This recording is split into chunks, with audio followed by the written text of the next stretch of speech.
Before you opened your eyes, God had already declared who you would become. A quiet story, a heavy story, a chosen story. And in many families, that story begins with the firstborn daughter, the one who arrives early, the one who sees everything first, the one who feels the weight of the house before anyone else even learns to walk. People think firstborn daughters grow strong because life made them strong. But look deeper. They grow strong because God positioned them where strength would be required. This is not an accident. This is assignment. Firstborn daughters carry a secret calling, one they rarely talk about, one they often don't even understand. A calling that stretches across psychology, ancient culture, and biblical wisdom. You see, firstborn daughters are often the peacemakers, emotional shock absorbers, second parents, unspoken leaders, and silent warriors of the family. Not because they wanted to be, but because the role chose them before they even had language for it. And that's where the story truly begins. From childhood, firstborn daughters experience a pressure that is never explained but always felt. They grow up hearing, "Be responsible. Set a good example. She's younger, be patient. You're older, you should know better. Don't cry, you're the strong one." Think about that. They are children, yet expected to carry the emotional maturity of adults. They learn early that love is earned through performance, that acceptance is gained through obedience, that being tired is not an option, that being emotional is inconvenient, that being vulnerable is unsafe. Quietly, the world teaches them, your job is to hold everything together. And they do, even when it costs them pieces of themselves. In Scripture, the firstborn always carried weight, responsibility for inheritance, spiritual leadership, protection of the household. But notice something God does repeatedly. He chooses the ones who weren't expected. He chose Miriam, the older sister of Moses, to watch over a deliverer. He chose Martha, the responsible elder sister, to host his presence. He chose Deborah, a maternal, authoritative figure, to guide and judge a nation. He chose Esther, an orphan and firstborn figure, to save her people. These women were not loud. They were not the center of attention. They were not the ones people expected to rise. But God expected it, because he placed them in the position before the purpose was revealed. Being firstborn is not a coincidence. It is an architecture, a divine design.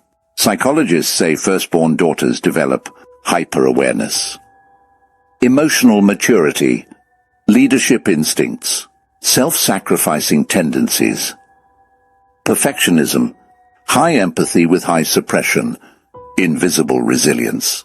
Why? Because they are the first model of behavior in the family. They are observed before they can observe others, and so they learn to perform, manage, protect, and serve. Carl Jung once said, "The most terrifying thing is to accept oneself completely." This hits differently for firstborn daughters, because from childhood, they weren't taught to be themselves. They were taught to be responsible for everyone else. And that creates a complex inner world, strong but tired, smart but rarely affirmed, helpful but often taken for granted, capable but secretly overwhelmed, loved but frequently unprotected, independent but craving support, seen but not truly known. It is a psychological paradox. Everyone relies on them, yet no one asks if they are okay. Every firstborn daughter carries a warrior energy, not the loud warrior, but the silent one, the one who fixes things without being asked, senses danger before it arrives, absorbs tension so others don't collapse, hides her pain to keep the peace. He carries inner battles no one will ever know about, protects people who never protect her back, becomes the emotional shield of the household. She doesn't fight with noise. She fights with endurance. She doesn't scream. She stabilizes. She doesn't beg for help. She becomes the helper, silently, faithfully, unnoticed. This is why many firstborn daughters feel older than their age. It's why they overthink, overfunction, and overgive. It's not personality, it's pattern, and often it's calling. Behind every strong firstborn daughter, there is a wound she doesn't speak about. The wound of being the one who must be okay, the one who must endure, the one who must clean the emotional mess, the one who must sacrifice her needs so others can feel safe. She carries the family's pressure like a quiet anchor, but anchors get heavy, and no one notices when the person who holds the ship starts sinking. This is why many firstborn daughters experience anxiety, guilt for resting, guilt for saying no, silent burnout, emotional numbness, fear of depending on others, the fear of failing people, feeling unseen in friendships and relationships, attracting people who only take not because they are weak, but because they never learned the difference between love and responsibility. But listen carefully. God never gives a burden without giving purpose. The strength of a firstborn daughter is often the very thing God uses to protect a family line, break generational patterns, shift a household spiritually, to rebuild things that were broken long before she arrived, carry authority that will shape the next generation, stand as the emotional backbone of the home, arise as a warrior. He can trust with responsibility. Even when she doesn't see it, he does. Even when she feels alone, he is positioning her. Even when she feels unseen, he is preparing her. Because the firstborn daughter is not a mistake, not an accident, not a coincidence. She is chosen first, so she can lead others into what they cannot see yet. This is why the enemy attacks firstborn daughters with exhaustion, discouragement, loneliness, self-doubt, pressure, emotional heaviness. If you break the warrior at the gate, you break everything behind her. But she doesn't break. She bends. She adapts. She rises. Every time. Because God placed something in her spirit that is not easy to extinguish. So if you're a firstborn daughter listening to this, maybe you've been tired. Maybe you've been carrying too much. Maybe you've been silently wounded while staying strong for everyone else. Maybe you've mistaken responsibility for identity. Maybe you've forgotten that God chose you first, not because you were supposed to suffer, but because you were trusted with strength. You are not invisible. You are not forgotten. You are not alone. You are the silent warrior God appointed early. You are the emotional architect of your family. You are the breaker of patterns, the builder of stability, the carrier of wisdom before your time, the keeper of peace in places where chaos once lived. This is your calling. This is your divine assignment. This is your strength disguised as burden. And today, we're going to explore the truth behind it, the biblical wisdom, the psychological patterns, and the spiritual identity of firstborn daughters. So sit with this. Let it sink deep, because by the end of this video, you will understand why you were chosen first, and why God trusted you before anyone else was ready. Carl Jung once wrote, "The greatest burden a child must bear is the unlived life of the parents." And firstborn daughters know this truth in their bones. You grew up holding not only your responsibilities, but the emotional leftovers others never learned to digest. You held the tension, the silence, the unspoken expectations, the storms that arrived without warning, the pressure that never had a name. You became the bridge between what your family felt and what your family refused to talk about. And hardly anyone noticed, but God did. In Scripture, the firstborn often carried immense symbolic weight. Responsibility, leadership, inheritance, calling. Not because they were perfect, but because they were positioned. You weren't chosen to be first because you were the strongest. You became strong because you were chosen to be first. There is a difference. Think about the patterns. Moses' sister, Miriam, the firstborn daughter, was the one who watched over the baby in the reeds, stood guard, assessed danger, moved with intuition, and ensured survival. Miriam was not given a throne. She was given responsibility, and from responsibility came destiny. Many firstborn daughters grow up feeling like guardians, protectors, silent watchers, emotional translators. You learn to sense when something was off before others did. You learn to shrink your needs to make space for the fragile. You learn to lead without being asked. You learn to be strong without being prepared. And somewhere along the way, you started believing your worth came from being useful. But listen closely. Your worth was never in your usefulness. It was in your existence, your presence, your spirit, your divine placement. God positioned you first not to burden you, but to equip you, because firstborn daughters carry spiritual sensitivity others rarely understand. You feel deeply. You love intensely. You notice everything. You internalize more than you admit. But here's the hidden truth. Firstborn daughters don't just inherit responsibility. They inherit awareness. You became the keeper of emotional patterns, the analyst of moods, the early warning system, and somewhere inside a voice developed. I must fix it. I must manage it. I must make it better, even when it wasn't yours to fix. Even when it wasn't your role to carry, even when it cost you your own softness. But ask yourself, who told you that surviving meant carrying everything alone? Who taught you that love meant self-sacrifice? Who convinced you that others deserved rest, while you deserved resilience? These patterns didn't begin with you, but you, the firstborn daughter, were often the one who absorbed them. Not because you're weak, but because you're perceptive. Not because you're desperate, but because you're responsible. Not because you're controlling, but because you're protective. But here's the paradox. Firstborn daughters protect everyone but themselves. Marcus Aurelius once wrote, "You have power over your mind, not outside events. Realize this, and you will find strength." This is the transition every firstborn daughter eventually faces. Moving from external control to internal mastery. Because the truth is, you were trained to manage the outside world. People's reactions, people's needs, people's expectations. But what about your inner world? Your boundaries? Your peace? Your emotional oxygen? Every firstborn daughter eventually reaches a point where she must confront the self she buried under responsibility, the parts of her that went silent, the dreams she postponed, the emotions she swallowed, the needs she hid, the voice she quieted, not because she lacked courage, but because she learned to survive, and survival is different from living. There comes a moment in every firstborn daughter's life when the weight becomes noticeable. Maybe it happens quietly.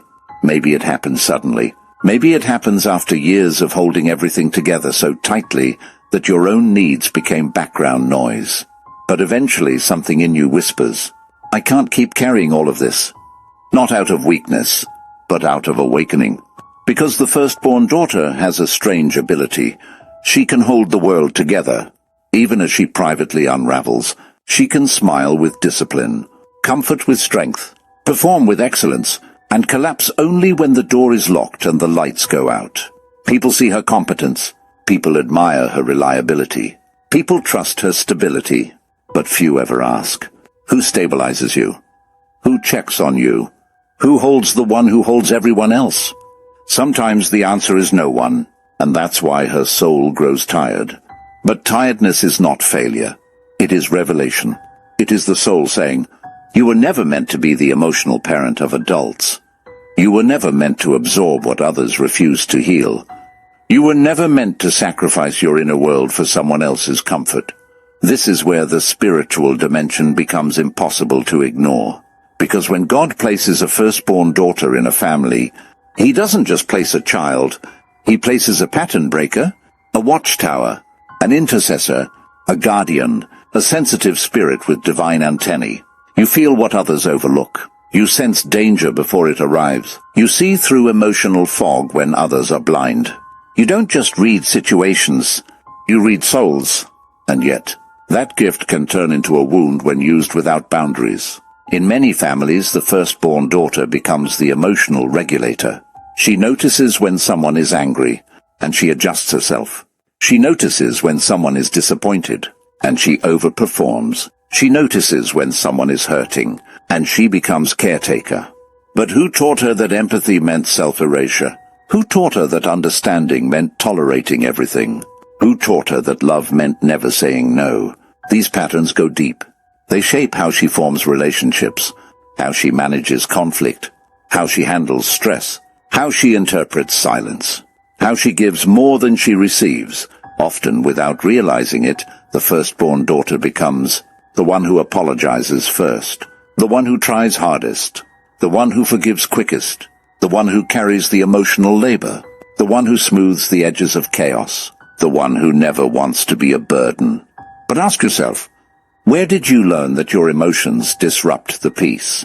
Where did you learn that your needs were negotiable? Where did you learn that love must always be earned? For many firstborn daughters, the answer is simple. You learned it in childhood, not through words, but through atmosphere, and atmosphere is powerful. Children don't just listen.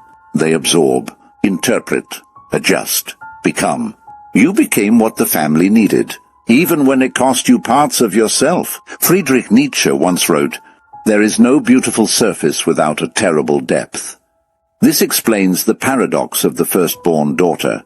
She is beautiful in her strength, beautiful in her responsibility, beautiful in her wisdom, beautiful in her sensitivity, beautiful in her leadership. But these qualities came from depth, from emotional excavation, from carrying too much too early, from growing up faster than her childhood allowed. When people say, "You're so mature," they never ask what it cost. When they say, "You're so strong," they never ask what forced you to be. When they admire your independence, they never ask who failed you first. This is the silent story of the firstborn daughter. Loved but overloaded, appreciated but taken for granted, respected but rarely protected, seen but not fully understood. But here is the truth most firstborn daughters never hear. You were never meant to be the family's anchor at the expense of your own freedom. You were chosen first, not to carry everyone, but to lead yourself. Your divine placement was never about burden. It was about blueprint, calling, sensitivity, wisdom, formation. But somewhere along the way, responsibility overshadowed identity. And now, God is calling you back to yourself. Not to abandon your strength, but to balance it. Not to silence your compassion, but to give it boundaries. Not to stop giving, but to stop giving beyond your capacity. Because firstborn daughters have a dangerous habit. They forget their humanity in their pursuit of duty. But God never asked you to be invincible. He asked you to be aware, awake, aligned, whole. There is a moment, often subtle, often private, when a firstborn daughter realizes she cannot outrun herself. She can manage crises. She can read people. She can anticipate problems. She can carry the emotional weight of entire rooms. But she cannot hide from her own soul, and the soul always calls for balance, not perfection, not performance, balance. This is the transition many firstborn daughters resist without knowing why. Moving from emotional hyper-responsibility to emotional clarity. Because for most of your life, you lived in reaction mode, reacting to others' needs, reacting to conflict, reacting to unspoken expectations, reacting to problems you didn't create. You became a master at solving, but a beginner at receiving, a master at comforting, but a beginner at expressing, a master at supporting, but a beginner at resting. This imbalance becomes a spiritual turning point. Because God never designed you to live as a permanent emergency response system. You were never meant to be everybody's strong one. You were meant to be a whole one. But wholeness requires something dangerous, something difficult, something sacred. It requires choosing yourself, not selfishly, not recklessly, but intentionally. And for the firstborn daughter, choosing yourself feels unnatural at first, almost wrong, almost rebellious. You ask yourself, is it okay to say no? Will someone be disappointed? Will they think I don't care? Will things fall apart without me? But the real question is this. Why do you still believe everything rests on your shoulders? Who taught you that the world will crumble if you take a breath? Who convinced you that you are the only one holding the pillars upright? Who planted the belief that rest makes you replaceable? These beliefs don't come from truth. They come from conditioning. And conditioning must be unlearned. There is a powerful shift that happens when the firstborn daughter learns boundaries. At first, it feels like breaking a lifelong contract, like rewriting the rules of who you're allowed to be, like stepping outside of a role the world placed you in. But slowly, something beautiful happens. You begin to understand that boundaries are not walls. They are doors. Doors that lead back to your identity, your emotional autonomy, your spiritual clarity. You begin to realize you don't have to explain your feelings to be understood. You don't have to sacrifice your peace to be loved. You don't have to be exhausted to be valuable. You don't have to be everything to everyone. You begin to soften, not because you are weak, but because you finally feel safe enough to release tension. You begin to rest, not because you are lazy, but because strength requires replenishment. You begin to feel again, not because you are emotional, but because numbness was never your true nature. You begin to heal, not because you're broken, but because your soul remembers freedom. And this is where your story shifts, because a firstborn daughter who heals becomes a completely different force, not a silent warrior, but a conscious one, not a people pleaser, but a truth teller, not a rescuer, but a boundary setter, not a caretaker, but a leader, not someone who absorbs emotions, but someone who interprets them with wisdom, not someone who controls outcomes, but someone who trusts God with what she cannot carry. This shift is not just psychological, it is spiritual, deep, reorienting, because healing asks you to step out of survival mode and into self-mastery. Self-mastery is the point where the firstborn daughter finally understands, I am responsible for my peace, not for everyone's comfort. I am responsible for my voice, not for everyone's reactions. I am responsible for my boundaries, not for their approval. This is liberation, and it is holy, because the firstborn daughter's greatest test is learning to detach from the expectations that were never hers, to release roles she outgrew, to surrender identities that were assigned, not chosen, to walk away from emotional contracts that were unfair from the beginning, to finally say, I'm allowed to be human. Marcus Aurelius said, Very little is needed to make a happy life. It is all within yourself, in your way of thinking. This is the internal shift the firstborn daughter must make. From managing the external world to mastering the internal one, because your true power has never been your responsibility. Your true power has always been your awareness, and awareness, when nurtured, turns into wisdom. Wisdom, when expressed, turns into clarity. Clarity, when lived, turns into freedom. And freedom is the birthplace of the woman you were always meant to become. So here you stand, a firstborn daughter, who has carried much, endured much, understood much, and survived much. But survival was never the end of your story. It was the doorway, the preparation, the initiation into a deeper kind of strength, a strength rooted not in burden, but in awareness. You are not simply the responsible one. You are not the emotional guardian of every room you enter. You are not the silent backbone holding everyone else steady. You are a woman with her own voice, her own soul, her own boundaries, her own divine assignment. God did not choose you first to break you. He chose you first to shape you, to give you spiritual sight, discernment, emotional intelligence, and a depth of character that can't be faked. But now, the assignment shifts. It moves from carrying others to knowing yourself, from performing strength to embodying truth, from absorbing pain to honoring peace, from silent endurance to conscious choice. You are allowed to rest. You are allowed to say no. You are allowed to choose differently.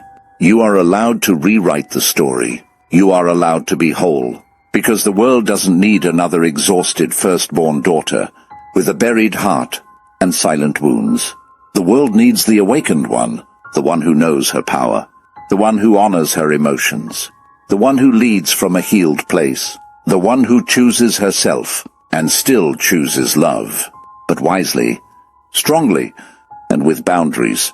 Your life is not defined by what you carried. It is defined by what you learned, what you are becoming, and what God is calling you into next. And when a firstborn daughter finally steps into her true identity, she becomes unstoppable. If this message spoke to you, if it felt like your story, your childhood, your heart, your inner journey, then don't keep it inside. Share this video with another firstborn daughter who has carried silently for too long. Comment below one sentence, I'm choosing myself. And if you want more content that goes deep, psychologically, spiritually, and emotionally, subscribe to the channel and turn on notifications so you never miss the next breakthrough. Your healing is not selfish. Your awakening is not accidental. Your transformation is already happening, and God is with you every step you take back into yourself.